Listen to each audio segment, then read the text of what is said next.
caído capo sinaloense Ismael Zambada García, el Mayo Zambada, presentó este jueves una serie de documentos para llevar su caso en la Corte Federal de Brooklyn, en Nueva York, es decir, en el juzgado a cargo del juez Brian Cogan, responsable del juicio que se siguió a Joaquín El Chapo Guzmán Loera, el Chapo Guzmán, compadre del Mayo, y el juicio que se sigue a Genaro García Luna, secretario de Seguridad Pública en el gobierno del presidente Felipe Calderón Hinojosa. Frank Pérez, abogado que también representó al capo Vicente Zambada Niebla, el Vicentillo, hijo del Mayo, presentó la moción para ser considerado como abogado principal de Ismael Zambada García. Y así que él va a llevar el caso y ha pedido que el caso se traslade a Nueva York. Pérez añadió que no tiene ningún procedimiento disciplinario pendiente en cualquier corte estatal o federal para que se le autorice o para que no se le autorice ser abogado. No tiene problemas para ser abogado principal del Chapo en el juicio que se va a trasladar. Recuerden, el Mayo fue arrestado o se entregó, lo que haya sido, que todavía no hay claridad, a las autoridades de Estados Unidos en Nuevo México, pero hace poco más de una semana, y será trasladado de Texas a Nueva York, a donde enfrentará un juicio por entre una docena y 17 acusaciones federales por tráfico de drogas, entre ellas fentanilo y conspiración para distribuir drogas en Estados Unidos. Luego de su rendición pactada o la traición de los chapitos, ser detenido en el pequeño poblado suburbano de Santa Teresa, en Nuevo México, que hace frontera con Texas y con Ciudad Juárez, Chihuahua.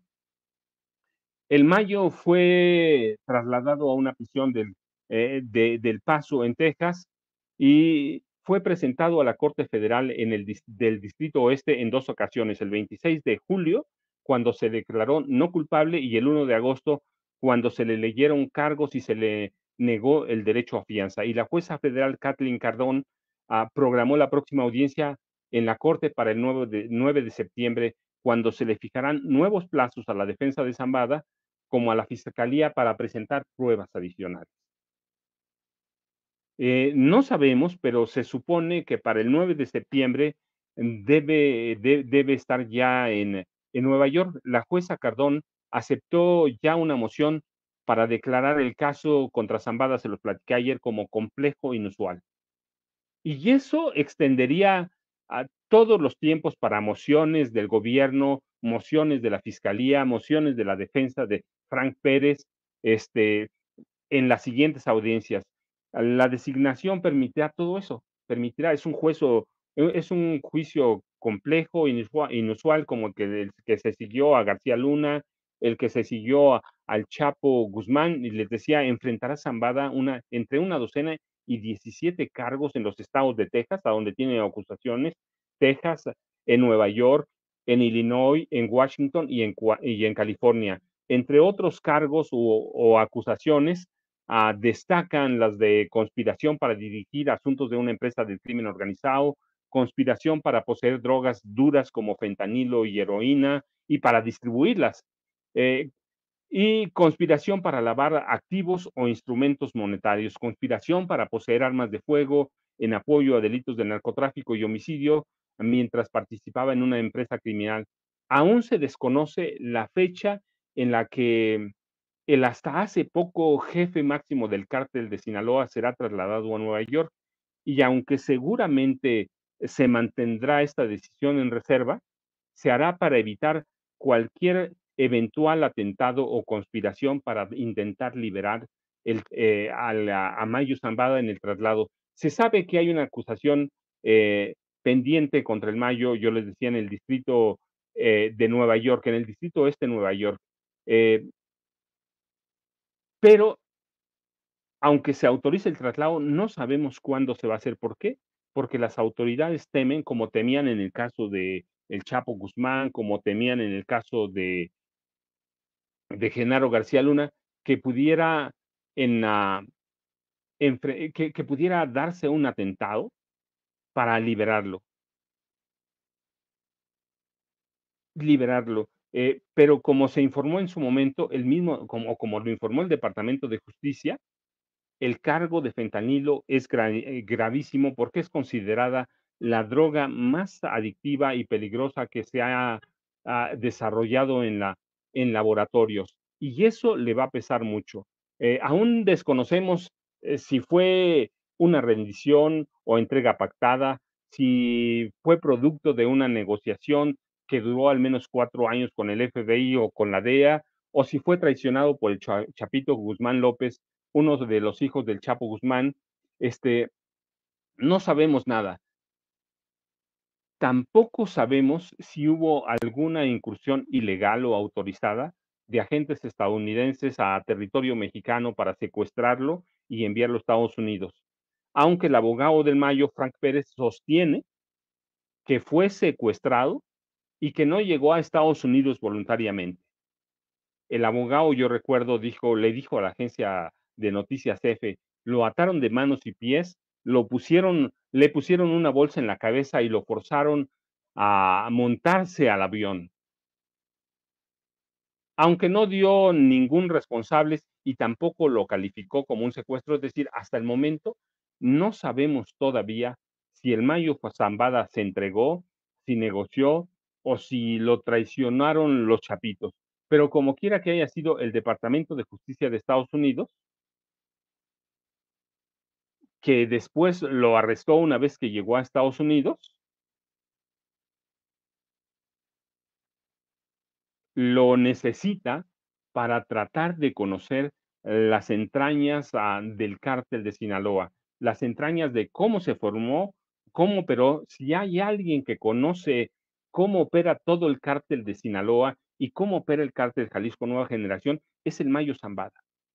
Es el fundador, junto con el Chapo Guzmán, otro capo, Juan José Esparragosa, que desapareció hace mucho, y del que él aprendió mucho. Sí, era un capo discreto, y de Héctor Luis Palma Salazar. Ellos cuatro fundaron el cártel de Sinaloa. Saben cómo están todas sus ramales, a dónde están, saben a dónde están las sedes de los 100 países en los que opera, sabe quiénes son los 30,000 empleados en esos 100 países del cártel de Sinaloa. Pero, ¿qué va a hacer? No lo sabemos. Yo deduzco por la información que hay, por la que se le ha dado, por lo que se conoce en el cártel de Sinaloa, que el Mayo Zambada terminará sus días como testigo protegido de la justicia de Estados Unidos para tratar de liberar o de dejar libres a sus hijas y a uno de sus hijos que se supone que va a ser quien controle el cártel de Sinaloa. ¿Va a sobrevivir el cártel de Sinaloa? Claro que va a sobrevivir. El Mayo se supone que por lo menos hace 10 años era informante de la DEA. Lo mismo que su hijo, el Vicentillo, Zambada Niebla, aunque Zambada Niebla mucho más atrás, hay evidencias de que su hijo, el Vicentillo, era informante de la DEA por lo menos desde 2004, cuando era muy jovencito. Así que no tengo una sola duda de que, como lo hizo el Vicentillo o Vicente Zambada Niebla, Ismael Zambada García va a terminar convertido en testigo protegido del Departamento de Justicia de Estados Unidos, y eso le va a permitir varias cosas. No solo delatar, sino protegerse de eventuales venganzas del cártel de Sinaloa. Segundo, vivir una vida tranquila, lo que le falte, y recibir atención médica porque se supone que está enfermo.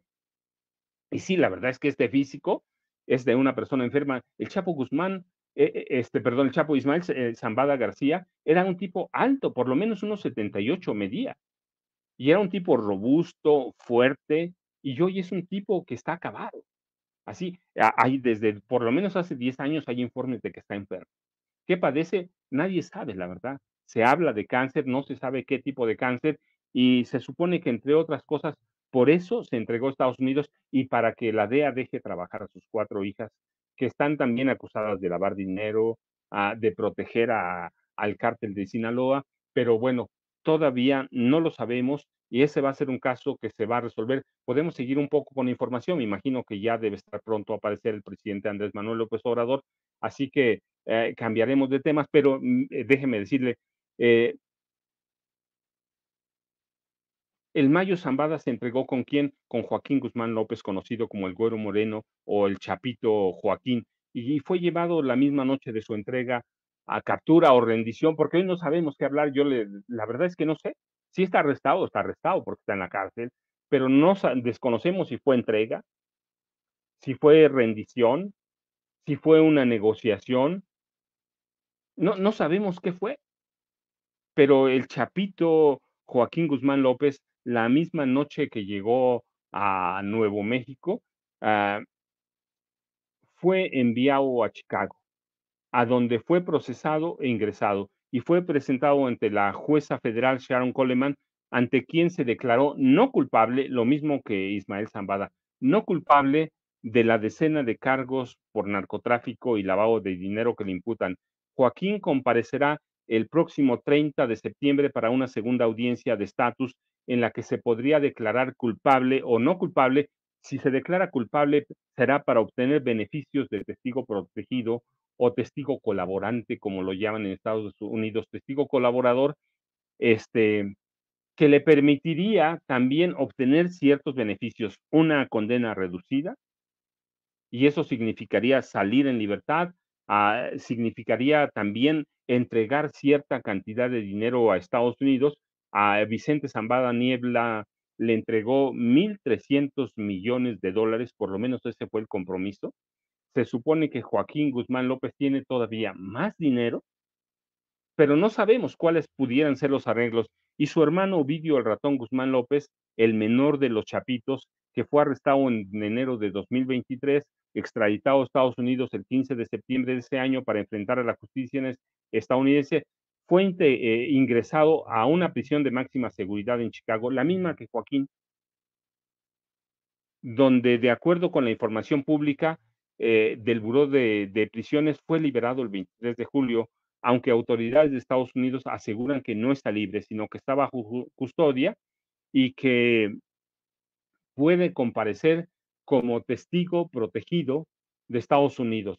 Nadie sabe, la verdad es que es una cosa muy extraña, pero la más reciente aparición de Ovidio Guzmán López ante una corte federal fue el 17 de junio, ante la jueza Sharon Coleman, cuando la defensa pidió más tiempo para reunir evidencia que pudiera beneficiar a sus representantes. Es decir, ¿qué evidencia que puede reunir? Pues lo que sabe sobre el cártel de Sinaloa, cómo operan, a dónde está su dinero, cómo están sus redes en el resto del mundo, y se supone que debe comparecer el próximo 30 de septiembre, la misma fecha para la segunda comparecencia de su hermano Joaquín. ¿Por qué se juntaron los dos? Nadie sabe. La verdad es que es un caso muy extraño. Yo no sé cuántos casos he cubierto de narcotráfico en la Corte Federal del Paso, en la Corte Federal en California, en Los Ángeles, en la Corte Federal en Miami, y nunca, de veras, nunca me había topado un caso como este. Como que toda la familia se está entregando. Hay quienes dicen que Ismael El Mayo Zambada se entregó no solo para atenderse de sus enfermedades, sino para limpiar el apellido Zambada y que la DEA los deje trabajar. La verdad es que todo lo que podamos decir es una parte de verdad o una pequeña verdad. Incluso podemos caer en errores, pero hay tanta falta de información que ni siquiera el gobierno mexicano sabe en este momento. Hay quienes afirman que sí sabe el presidente López Obrador. Yo creo que sabe algo, pero saber algo no es saber todo y no es la verdad. Una verdad incompleta no es la verdad.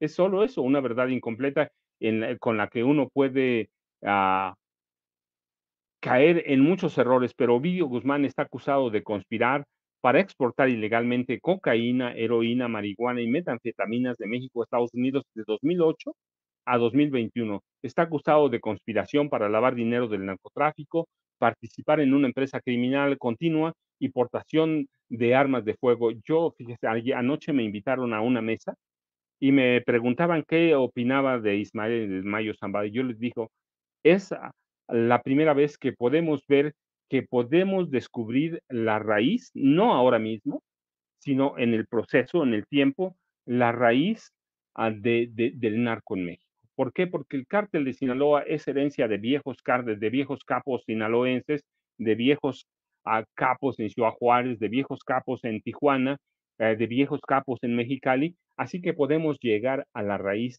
sobre cómo se desarrolla, no cómo nace, yo les he comentado, yo tengo bien documentado cómo el narcotráfico, como lo conocemos hoy, nace entre 1911 y 1914 en Mexicali. Y cómo en 1915, en 1925, ya tenemos grandes capos del narcotráfico, nada más que eran mujeres. Seguramente el lunes platicaré un poco de esto. Las primeras grandes capos de México, ciertamente algunos fueron coroneles, luego generales, ah, en Mexicali, en Ciudad Juárez, en Chihuahua. Yo recuerdo el general Quevedo, por ejemplo, que fue gobernador de Chihuahua, tenía 130 parientes trabajando en el gobierno mientras él se dedicaba al tráfico de drogas. El coronel Esteban Cantú Jiménez en Mexicali, el coronel Abelardo L. Rodríguez, que en 1932 fue presidente de la República, así que las semillas las sembró el ejército. Pero en 1925 y luego un poco más adelante, y teníamos en los 40, por ejemplo, teníamos grandes capos mujeres. Yo recuerdo una que no la conocí por mí, sino por mi padre. Yo les he platicado, mi padre fue un comandante de la policía en Ciudad de México y tenía una conocida, porque era su conocida, de la que recibía dinero, además debo decirlo, me da pena, pero si uno va a desnudar casos de corrupción, uno tiene que reconocer lo que fue su familia, ¿sí? Y había una mujer que se llamaba Lola la Chata.